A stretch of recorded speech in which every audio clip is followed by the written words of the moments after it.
Did you ever envision Bulletproof becoming, or biohacking in general, becoming as big and as mainstream as it's gotten today?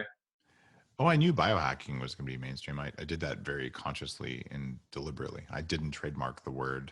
I could have, I wrote the definition. I started the conferences, and I was building a community of biohackers because we needed a word to talk about people who were interested in control of their biology. And it's an excuse for a neuroscience to sit down next to a bodybuilder, next to an anti-aging doctor, and well, wait, we're all working on the same thing. Because I was so frustrated in my own path, losing 100 pounds, that hadn't, those conversations didn't happen. So there were all these people with different mindsets all trying to solve the same problem, and we hadn't come together. And it's been very powerful, and biohacking has become a new word in the English language, and my name's in the Merriam-Webster's dictionary online now, which is insane. And I knew that biohacking was a movement that was going to overtake quantified self. I remember on Paleo Hacks a long time ago saying, guys, I hate to tell you this, but the biohackers are coming for your paleo caves, and we have lasers.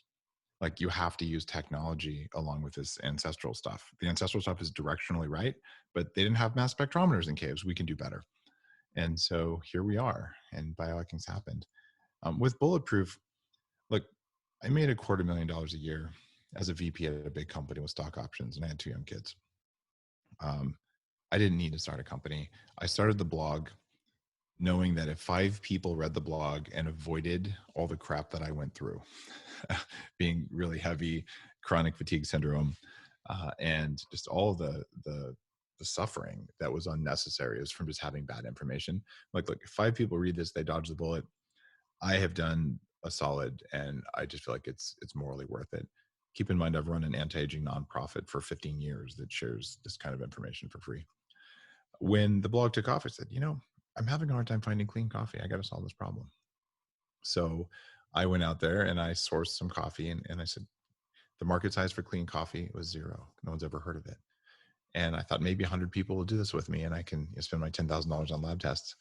And magically, more than a few people were interested in the coffee, and it took off. And the MCT oil was not a substantial category. No one talked about it. It wasn't a thing. Now it's a $1 billion category. So these things happen. It takes about 5 or 10 years, but even intermittent fasting and the whole keto diet, 2011 these were not common things we talked about. This was one of the biggest blogs talking about them, and they've all kind of spun off. There's a bunch of keto bros, and you've got the whole intermittent fasting crowd now. And it's neat watching how all these happen, the circadian biology side of things. But all those are part of biohacking because they all matter. It's like, what are the environmental variables we can change that change us?